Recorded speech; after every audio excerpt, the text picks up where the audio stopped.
Welcome to N-Powerment Nursing's application on In the Know, and this week we're going to be applying the Glasgow Coma Scale, often referred to as the GCS, which is the number one level of consciousness indicator in our patients.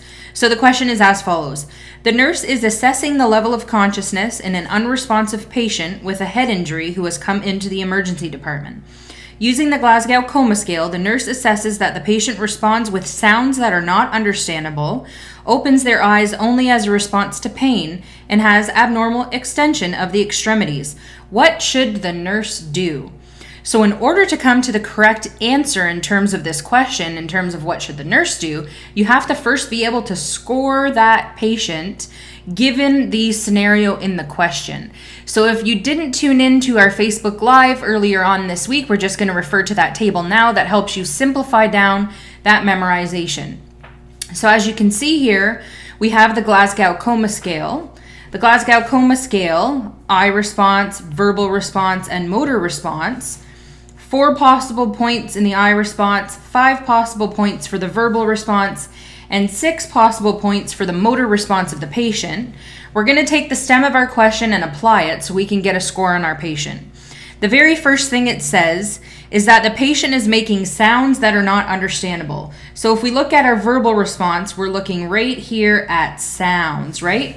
So the patient would be scoring a 2 for verbal response.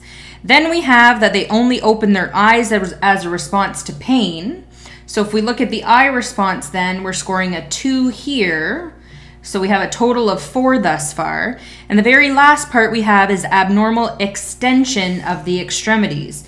You can see here that abnormal extension is also worth 2 points. So we have a total of 2 plus 2 plus 2, which would give us a Glasgow Coma Scale score of 6. Now, also, if you turned into that Facebook Live, you would know that we're not really concerned about a score from 3 to 15.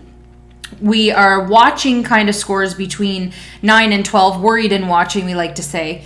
And anything less than 8, we would intubate. So before I even read the possible answers to this question, I can predict what I am going to do as a nurse based on a Glasgow Coma score of 6. And this is how content makes the questions easy. So now let's look at our possible answers. 1, reposition the patient into normal body alignment. 2, notify the physician. 3, attempt to waken the patient. Or 4, prepare the patient for intubation. If you can draw out that Glasgow Coma Scale and you know that principle, less than 8 we intubate, then you'll have absolutely no doubt that the right answer to this question is indeed number 4. We would be preparing that patient for intubation. So for the answer to this question and even more, you can check out our complete study package. Bye for now.